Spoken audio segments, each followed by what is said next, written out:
एक प्रश्न मुझसे हमेशा पूछा जाता है कि मैं इतने उच्च स्तर की शिक्षा कैसे प्राप्त कर सका, तथा दूसरा प्रश्न यह है कि मेरा झुकाव बौद्ध धर्म की ओर ही क्यों हुआ। ये प्रश्न इसलिए पूछे जाते हैं क्योंकि मैं अस्पृश्य मानी जाने वाली जाति में पैदा हुआ था। पहले प्रश्न का उत्तर देने के लिए यह भूमिका एक उपयुक्त स्थान नहीं है, किंतु यह भूमिका दूसरे प्रश्न का उत्तर देने के लिए उपयुक्त स्थान हो सकती है। सीधा सा उत्तर है कि मैं बौद्ध धर्म को सर्वश्रेष्ठ मानता हूँ। कोई भी अन्य धर्म इसकी तुलना नहीं कर सकता। यदि विज्ञान को जानने समझने वाले किसी आधुनिक व्यक्ति को कोई धर्म ग्रहण करना हो तो वह धर्म बुद्ध का बौद्ध धर्म ही हो सकता है। मुझ में यह अटूट विश्वास 35 वर्षों से सभी धर्मों के सूक्ष्म अध्ययन के पश्चात दृढ़ हुआ। बौद्ध धर्म के अध्ययन की ओर में कैसे प्रवृत्त हुआ, इसकी एक अलग कहानी है। पाठकों को जानने के लिए यह रोचक हो सकती है। यह सब यूं हुआ। मेरे पिताजी एक सैनिक अधिकारी थे, साथ ही धार्मिक व्यक्ति भी थे। उन्होंने मेरा पालन पोषण अत्यंत कड़े अनुशासन में किया। अल्पायु से ही मैंने अपने पिताजी के धार्मिक जीवन में कुछ अंतर विरोध पाए। हालांकि उनके पिताजी कबीरपंथी थे, अतः मूर्ति पूजा में विश्वास नहीं करते थे। वे कबीरपंथ की पुस्तकें पढ़ते थे। साथ ही मुझे और मेरे भाई बहनों व श्रोताओं को प्रतिदिन सोने से पहले महाभारत व रामायण के कुछ अंशों को पढ़ने का बाध्य करते थे। यह सिलसिला कई वर्षों तक चलता रहा। जिस वर्ष मैंने अंग्रेजों के 4थे स्टैंडर्ड की परीक्षा उत्तीर्ण की थी, तो मेरे सजातीय लोग मुझे बधाई देने के लिए उस अवसर पर एक सार्वजनिक सभा आयोजित करना चाहते थे। अन्य जातियों में शिक्षा की व्यवस्था की तुलना करने के लिहाज से प्रश्न मनाने का यह आयोजन मुश्किल से ही उपयुक्त अवसर था, किंतु आयोजनकर्ताओं ने यह महसूस किया कि उनके समुदाय में इस स्थान तक पहुंचने वाला मैं प्रथम लड़का था। वे अनुमति लेने के लिए मेरे पिताजी के पास गए। मेरे पिताजी ने यह कहते हुए साफ इनकार कर दिया कि इससे तो लड़के का दिमाग 7वें आसमान पर चढ़ जाएगा। आखिर उसने सिर्फ एक परीक्षा उत्तीर्ण करने के अलावा किया ही क्या है। जो लोग इस अवसर पर उक्त आयोजन करना चाहते थे वे बड़े निराश हुए, किंतु उन्होंने हार नहीं मानी। वे दादा कैसूलकर के पास गए, जो मेरे पिता के एक व्यक्तिगत मित्र थे, और उनसे हस्तक्षेप करने की याचना की, जिस पर वह सहमत हो गए। थोड़े से बहस मुहावसे के बाद पिताजी मान गए और सभा आयोजित की गई। अपने भाषण के अंत में दादा कैलुस्कर ने सजीववाव ओरिएंटल श्रृंखला बड़ौदा के लिए बुद्ध के जीवन पर स्वयं द्वारा लिखी पुस्तक की एक प्रति मुझे भेंट की। मैंने बड़ी ही जिज्ञासा व रुचि से पुस्तक को पढ़ डाला और पढ़कर अत्यंत प्रभावित हुआ। मैंने ये पढ़ना शुरू किया कि मेरे पिताजी हम सबको बौद्ध साहित्य से परिचित क्यों नहीं कराते हैं और हमें महाभारत और रामायण पढ़ने पर इतना जोर क्यों देते हैं, जो ब्राह्मणों तथा क्षत्रियों की महानता और शूद्रों एवं अच्युतों की निष्ठुरता को प्रतिपादित करने वाले वृत्तांतों से भरे पड़े हैं।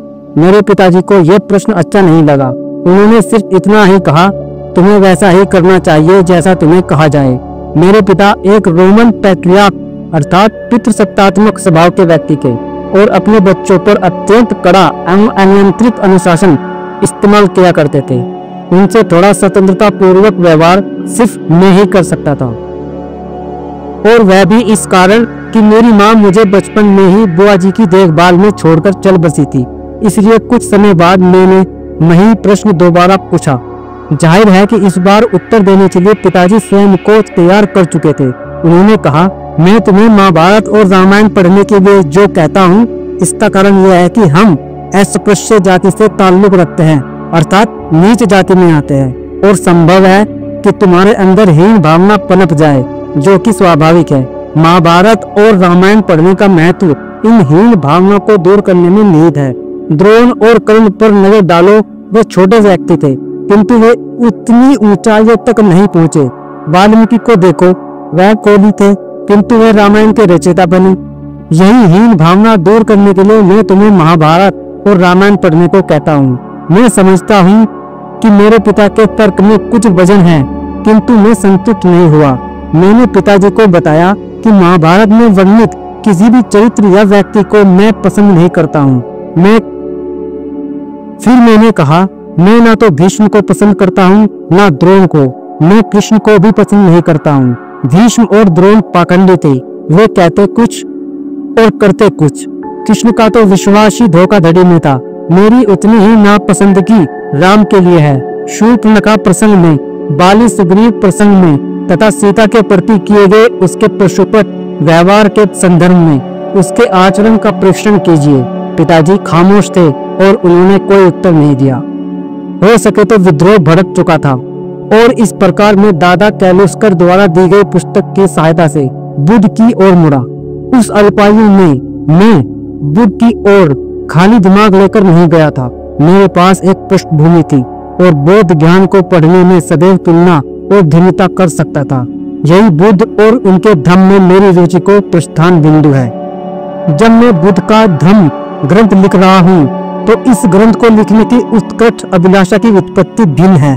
महाबोधि सोसाइटी की पत्रिका के संपादन ने मुझे सन 1951 के वैशाख विशेषांक के लिए एक अग्रलेख लिखने का आग्रह किया। उस अग्रलेख में मैंने यह दलील दी कि विज्ञान से जागरूक बने समाज के लिए ग्रहण किए जाने योग्य एकमात्र धर्म बुद्ध का धर्म ही हो सकता है और इसके बिना समाज निर्जीव हो जाएगा। मैंने यह भी जोर दिया कि स्वयं को बचाने के लिए आधुनिक विश्व को स्वीकार किए जाने योग्य यदि कोई धर्म है तो वह बुद्ध का ही धर्म है।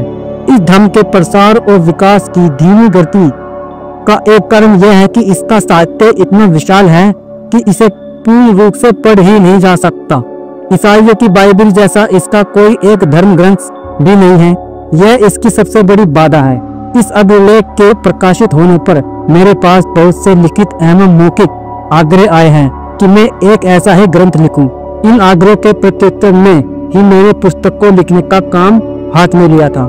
सभी तरह की आलोचना को निष्कृत करने के लिए मैं यह स्पष्ट करना चाहूंगा कि पुस्तक के लिए मैं किसी मौलिकता का दावा नहीं करता हूँ। विभिन्न ग्रंथों से सामग्री एकत्रित की गई। मैं विशेष रूप से अष्टबोधकृत बुद्ध चरित्र का उल्लेख करना चाहूंगा जिसके काव्य कौशल की कोई प्रावधान नहीं कर सकता। कुछ वृत्तांतों के विवरण के लिए मैंने उसके भाषा विन्यास को ग्रहण किया है। मैं बुद्ध के चरित्र से बहुत प्रभावित हूँ। सभी धर्मों से अलग जो बुद्ध का धर्म है वो मुझे प्रभावित करता है। इसलिए मैं सभी धर्मों के आग्रह के न करने के कारण बुद्ध धर्म को अपनाना चाहता हूँ। नमस्कार।